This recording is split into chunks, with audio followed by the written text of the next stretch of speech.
বাংলাদেশ কৃষক লীগের 52তম প্রতিষ্ঠা বার্ষিকীতে আজকের এই সভায় উপস্থিত আজকের আলোচনা সভার সম্মানিত সভাপতি বাংলাদেশ কৃষক লীগ লালমনিরহাট জেলা শাখার সম্মানিত সভাপতি জনাব হামিদুর রহমান কাজল ভাই, সবাই উপস্থিত বাংলাদেশ কৃষক লীগ লালমনিরহাট জেলা শাখার সম্মানিত সাধারণ সম্পাদক জনাব আব্দুল আহাদ লুলু ভাই, সবাই উপস্থিত বাংলাদেশ কৃষক লীগের জেলা কমিটির জেলা শাখার নেতৃবৃন্দ, আমাদের এখানে আছেন রফিকুল ইসলাম দেলভু ভাই, আমাদের এখানে আছেন আনোয়ারুল ইসলাম সফল ভাই, আমাদের এখানে আছেন মুশাফিজুর রহমান ভাই, আমাদের এখানে আছেন তারা ভাই, কৃষক লীগের নেতৃবৃন্দ জেলা পর্যায়ে এবং পৌরসভার নেতৃবৃন্দ, ইউনিয়ন থেকে আগত আমার নেতৃবৃন্দ, সবাইকে আসসালামু আলাইকুম। আজকে আমরা কৃষক লীগের প্রতিষ্ঠা বার্ষিকী নিয়ে কথা বলতেছি। আপনারা ইতিমধ্যে শুনলেন বঙ্গবন্ধু শেখ মুজিবুর রহমান যখন এই বাংলাদেশের কান্ডারি হন, বাংলাদেশের নেতৃত্বের দায়িত্ব নেন, তখন তিনি বুঝতে পেরেছিলেন যে সকল সংগঠনের একটা কি থাকে, নেতৃত্ব থাকা দরকার, দাবি দেওয়া উত্থাপন করা দরকার, তা না হলে সেই সংগঠনের উন্নতি হয় না। বাংলাদেশ ছিল 85,000 গ্রাম বাংলার একটি দেশ, সেই দেশে কৃষকদের কোনো সংগঠন ছিল না। সেই কারণে তিনি অনুভব করেছিলেন কৃষকদের একটি সংগঠন করতে হবে। তাই তিনি সেদিন বাংলাদেশ কৃষক লীগের জন্ম দিয়েছিলেন এবং তিনি চেয়েছিলেন কৃষিতে একটা বিপ্লব ঘটানোর জন্য।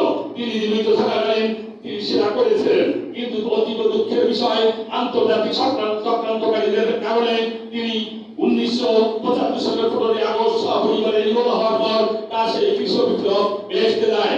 তার সেই কৃষি বিপ্লব আর সফল হয়নি। এর পরবর্তীতে বঙ্গবন্ধুর কন্যা জননেত্রী শেখ হাসিনা যখন ক্ষমতায় আসেন, তিনি আমাদের এই লালমনিরহাটের সোহরাওয়ার্দী মাঠ থেকে আবারও কৃষকদের জন্য তিনি আন্দোলনে ডাক দিয়েছিলেন। কৃষক বাঁচাও দেশ বাঁচাও এই আন্দোলন এই লালমনিরহাটের মাটি থেকে শুরু হয়েছিল। ভাইরা আমার, আপনাদের জানা আছে এরপর তিনি কৃষকদের জন্য অনেক পরিকল্পনা গ্রহণ করেছিলেন, কিন্তু সরকারের ধারাবাহিকতা ব্যাহত হওয়ার কারণে, বিরোধী দল ক্ষমতায় আসার কারণে, মাঝখানে বিচ্যুত হওয়ার কারণে তিনি তার পরিকল্পনাগুলো সফল করতে পারেন নাই। তারপরেও এই বঙ্গবন্ধু কন্যা জননেত্রী শেখ হাসিনা আজকের প্রধানমন্ত্রী যেভাবে কৃষকদের জন্য বিভিন্ন মতে আপনাদের জানা আছে, সেগুলো আমি বিস্তারিত বলতে যাব না। তিনি কৃষকদের জন্য যা কিছু করতেছেন সেটা কম নয়, যথেষ্ট। আজ আমরা চাই আমাদের এই 5 বছর আমাদের নেতা ছিলেন না, এই লালমনিরহাটে এমপি ছিলেন না, আমরা আপনাদের কৃষক লীগের যারা আছেন ইউনিয়ন পর্যায়ে জেলা পর্যায়ে আপনাদের সঙ্গে আমরা সেইভাবে সহযোগিতা করতে পারি নাই, এটা অত্যন্ত সত্য কথা।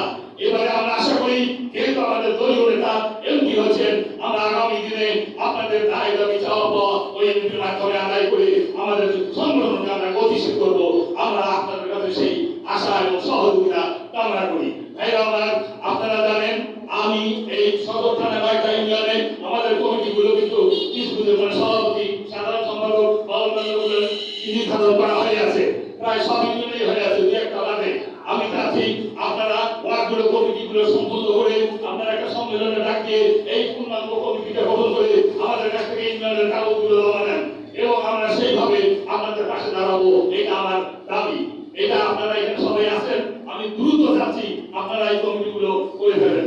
আর একটা কথা হচ্ছে, আজ আমাদের দেশে এই বিরোধী দল তারা ভোট করলো না, তারা চাচ্ছিল এমন একটা ভোট হোক যে ভোটে বিএনপিকে ক্ষমতায় বসানো যাবে, সেই সিস্টেমে যদি ভোট হয় তাহলে তারা ভোট করবে, তাছাড়া তারা ভোট করবে না। তারা আসলে ভোট করবে না, তাদের নেতা নাই, তাদের নেতা আসামি থাকে লন্ডনে, যে বাংলার মাটিতে আসতে পারে না, তার পাসপোর্ট নাই, তারপরে তার আর মা অসুস্থ, এখনো তারা মিথ্যা রাজনীতি করতেছে। এগুলা ষড়যন্ত্র, এগুলো জবাব আমাদের দিতে হবে। তারা চাচ্ছে এইভাবে নির্বাচন হলে তারা ক্ষমতায় আসবে, এটা কোনো কালে হবে না, এই 5 বছরে আর হবে না, তারপরে আন্দোলন সৃষ্টি হবে। আপনারা ওই ভারতের কাপড় দিয়ে কোনো লাভ নাই, আপনারা সক্রিয় হন, শক্তিশালী হন।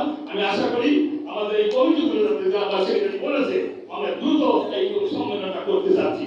এই বলে আপনাদের সকলের সুস্বাস্থ্য কামনা করে আমি আমার সংক্ষিপ্ত বক্তব্য এখানে শেষ করলাম।